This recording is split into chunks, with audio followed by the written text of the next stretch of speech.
오늘 새벽기도 마지막 날입니다. 주제가 이끄심 따름이었는데요. 따름에 대한 메시지로 오늘 마지막 말씀을 함께 나누고자 합니다.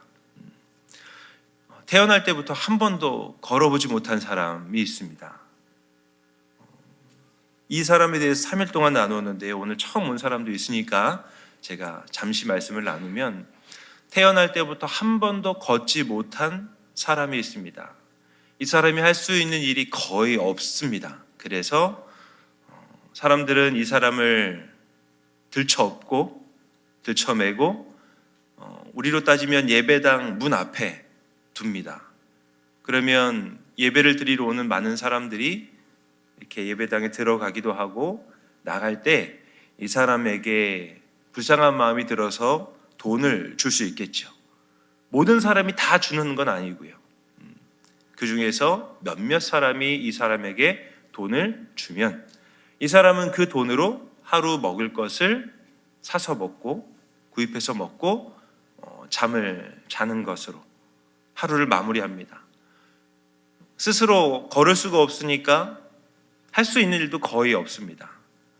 이 사람이 매일 바라는 거는 어저께보다는 오늘 조금 더 돈을 조금 더 받았으면 좋겠다. 그래서 배 고프지 않게 오늘 하루를 자면 좋겠다 정도 바람으로 매일매일 하루하루를 살아갑니다. 가고 싶은 곳이 있어도 갈 수 없기 때문에, 가지고 싶은 것이 있어도 자기 스스로는 가질 수 없기 때문에 이 사람은 매일 배만 안 고프고 자면 좋겠다라는 생각을 합니다. 그렇게 살고 있는 한 사람에게 두 사람이 지나가다가 걸음을 멈춥니다. 그리고 이 사람들이 이렇게 말하는 겁니다. 우리를 좀 보십시오 라고 말합니다. 근데 어느 순간부터 이 사람은 사람을 쳐다보려고 하지 않았습니다. 왜냐하면 유대인들은, 당시 사람들은 몸에 장애가 있거나, 그리고 이 사람이 어디가 아프거나, 그리고 집안에 문제가 생기면 저 사람이 무슨 죄를 지어서 그렇구나, 저 사람 집안에 어떤 사람이 죄를 지어서 그렇구나 라고 생각했기 때문입니다. 사람들이 나를 딱 이렇게 쳐다볼 때예요. 그냥 웃으면서 봐주면 참 좋은데 저 사람 어떤 죄를 지어서 저럴까? 라는 시선으로 나를 보면 그 얼굴 보는 게 쉽지 않습니다. 그래서 처음에는 사람들을 많이 쳐다보다가도 저 사람 어떤 죄를 지었을까라는 그런 시선으로 나를 바라보니, 어느 순간 이 사람, 한 번도 태어나서 걷지 못한 사람은 사람들을 안 보려고 했을 겁니다. 그냥 땅만 보고 있다가 지나가던 누가 돈을 주면 고맙습니다 라고 이야기하는 정도. 근데 어느 날은 돈이 별로 없으니까 배고프게 자는 것으로 그렇게 하루하루를 보내고 있던 사람이었기 때문에 우리를 좀 보십시오 라는 말을 듣고 또 왜 나를 보라고 하나, 이런 생각을 하면서 그래도 혹시 이 사람들이 돈을 주지 않을까 라고 하는 생각을 했습니다. 그리고 고개를 들어서 그 사람을 봤습니다. 그런데 하고 실망했습니다. 왜냐하면 눈을 들어서 본 사람이 돈을 줄 것 같은 행색이 아니거든요. 옷이라도 좀 고급 옷을 입고 있으면 오늘 좀 돈을 많이 줄 수 있겠다라는 기대를 할 수 있을 텐데, 옷 입은 것을 보고 외모를 보니까 돈을 줄 것 같지 않아서 또 괜히 고개를 들었다. 그런데 이 두 사람이 이 앉아있는 사람에게 이런 말을 하는 겁니다. 은과 금은 내게는 없습니다. 하지만 내게 있는 것으로 당신에게 이것을 줄 테니까 이보시오, 나사렛 예수 이름으로 일어나 걸으십시오 라는 말을 합니다. 이 말을 듣고 무슨 소리 하는 거야? 라는 생각을 합니다. 왜냐하면 이 사람은 태어나면서부터 한 번도 걸어보지 못했기 때문에, 예전에 좀 걸어보려고 노력을 했었는데 안 된다는 걸 자기가 제일 잘 알거든요. 그래서 이 사람은 한 번도 나 이제 걸을 수 있어 라는 생각을 예전에는 했었겠지만 더 이상은 하지 않습니다. 혹여라도 내가 걸을 수 있지 않을까 라는 생각을 지금은 하지 않습니다. 그런 사람한테 일어나 걸으십시오라고 말하는 것은 어떻게 보면 조롱일 수 있습니다. 놀리는 거라고 할 수 있는 거죠. 건강한 사람한테 너 바보야? 라고 얘기하는 거는 뭐 별다른 타격감이 없는데요. 내가 진짜 아프고 힘든 사람한테 말을 함부로 하는 건 그 사람 마음에 상처를 깊게 줄 수 있는데, 지금 태어나서 한 번도 걷지 못한 사람에게 일어나 걸으십시오라고 말하는 것은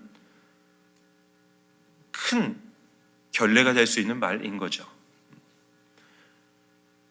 한 번도 걸어보지 못한 사람에게 일어나 걸으십시오라고 하면서 손을 내밉니다.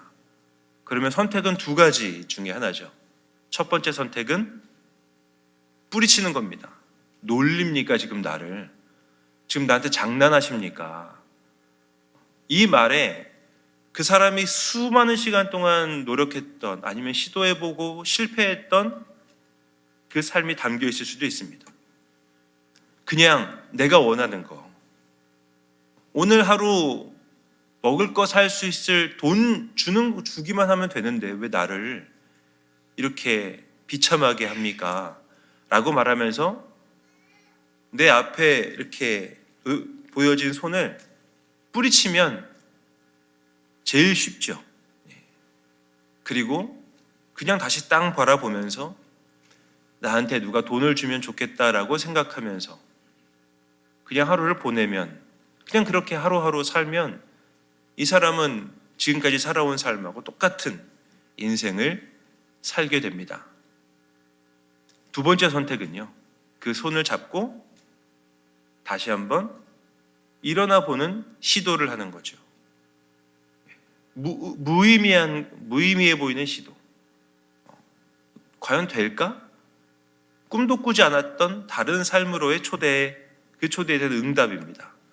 그런데 이 사람이요, 그 손을 잡고 일어섭니다.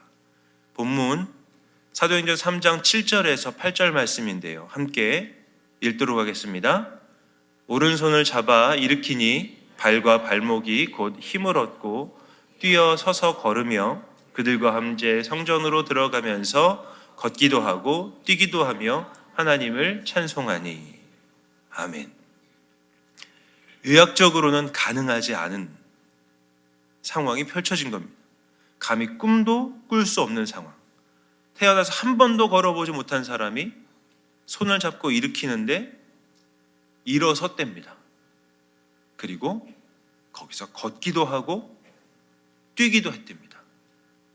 말도 안 되는 일이 벌어진 것이죠. 이걸 뭐라고 하냐면 기적이라고 합니다. 이 사람이 내 눈앞에 보여줬던 내 손을 잡고 일으키는 그 손의 힘을 의지해서 일어나려고 했을 때 발에 힘이 생겼고, 그리고 걷기도 하고 뛰기도 하는 일이 벌어진 겁니다. 지금까지 한 번도 꿈꾸지 못했던 경험을 하게 된 거죠. 그리고 이 사람은 매일 성전 미문이라고 하는 곳에 앉아서 땅 바라보면서 구걸하던 인생을 살았는데 지금은 성전 안으로 들어갑니다. 성전 안으로. 그리고 그곳에서 하나님을 찬송하기 시작하는 거죠. 베드로와 요한이 내밀었던 손을 잡고 일어서는 걸 기점으로 이 사람의 이전 삶하고 그리고 다음 삶이 완전히 다른 삶으로 바뀌게 된 것을 우리가 확인한 것입니다.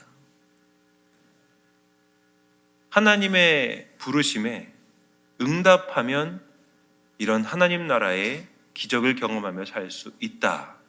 하나님은 우리에게 말씀하십니다.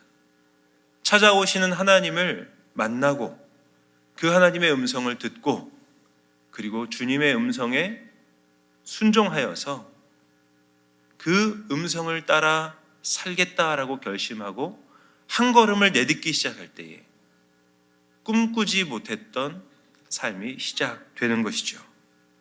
하나님은 그런 역사를, 그렇게 살아가게 되는 삶을 모든 사람에게 보여주십니다. 9절과 10절 말씀인데요, 이어지는 9절과 10절 말씀을 함께 읽겠습니다. 그 걷는 것과 하나님을 찬송함을 보고 그가 본래 성전 미문에 앉아 구걸하던 사람인 줄 알고 그에게 일어난 일로 인하여 심히 놀랍게 여기며 놀라니라. 성전에 있는 모든 사람이 이 한 사람, 태어나면서부터 한 번도 걷지 못했던 사람의 삶을 보아왔습니다. 왜냐하면 매일 성전을 올라왔기 때문이죠. 그래서 미문에 앉아서 구걸하던 사람이었는데 이 사람이 성전 안으로 들어와서 걷기도 하고 뛰기도 하고 하나님을 찬양하는 모습을 보면서 놀랍게 여겼다라고 기록이 되어 있습니다. 하나님의 부르심에 응답하는 삶은 사람들이 볼 때 놀라게 됩니다. 왜냐하면 이전과는 다른 삶을 살기 때문이죠. 그러면 여기서 한 가지 질문해 보겠습니다. 이 사람은 이때부터 행복하게 살았더래요 라고 마무리가 될까요? 성경은 이 이후에 이 사람의 삶에 대해 그렇게 자세하게 밝히지는 않습니다. 하지만 이 사람은 지금까지는 걷지 못했던 삶을 살다가 이제는 걷고 움직이는 삶을 사는 것으로 당시 사람들에게 놀라움을 주면서 이 이야기는 마무리가 되지만 우리가 우리 인생을 비추어 봐서 예측할 수 있는 것은 그럼에도 불구하고 이 사람의 삶이 쉽지는 않았겠구나라는 걸 예측할 수 있습니다. 왜냐하면 손을 잡고 일어나는 기적은 믿음의 시작이지 믿음의 종착지가 아니기 때문입니다. 하나님의 부르심에 응답하여서 기적을 경험했습니다. 그리고 다른 사람들이 놀라는 삶을 보이기 시작했습니다. 이제 이 사람에게는 새로운 인생을 살아야 하는 과제가 주어진 것이죠. 걷지 못했던 삶에서 걸으며 자기 힘으로 자기 생계를, 자기 삶을 책임지는 그 다음에 이어지는 삶이 이어집니다. 그러니 살면서 눈물 흘릴 일이 왜 없겠습니까? 그리고 살면서 힘들고 고통스러운 순간이 왜 없겠습니까? 하나님의 부르심을 우리가 듣고 찾아오신 하나님의 부르심에 응답하여 살면서 하나님 나라를 맛보며 사는 것은 날마다 아무 문제가 없는 인생이 아니라 그 부르심에 응답하며 걸어가는 길에서 주어진 일들을 감당하며 사는 겁니다. 우리 어린아이들 오늘 아침에 예배를 마치고 나면 빵 받을 때 되게 기분 좋을 거예요. 우유를 받으면 기분 좋을 거예요. 그렇지만 집에 가고 나면 또 하루를 살아야 되는 거죠. 아직 무슨 말인지 잘 모를 겁니다. 왜냐하면 아까 찬양한 것처럼 성령님의 음성을 듣는 것이, 성령님과 함께 산다는 것이 무엇인지 모르고 찬양하는 것처럼 아직까지 남아있는 삶에 대해서 잘 이해하기 어려운 부분도 있을 테니까요. 하지만 어른들은 다 아십니다. 그래, 너무 귀여워서 아까 찬양할 때 전부 다 여기 계신 분들이 뭐 하셨는지 아세요? 고개를 끄덕끄덕거리시면서 찬양에 호응해 주셨습니다. 몸을 흔들면서 찬양에 호응해 주셨습니다. 그런 것처럼 우리가 아이들 바라보면서 귀여운 모습에 잘했다라고 칭찬하지만 우리 삶이 힘들고 어렵다는 것을 다 아십니다. 하나님의 부르심에 응답하여서 나가는 우리 모두는 이제 하나님의 초대에 응답하면서 하루를 시작하게 될 겁니다.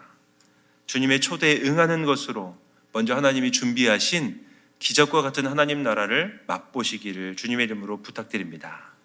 하지만 그것이 우리 믿음의 시작이고 우리 믿음의 여정의 내용이라면 주어지는 삶을 또한 성실하게 살아가시는 모든 교우분들 되시면 좋겠습니다.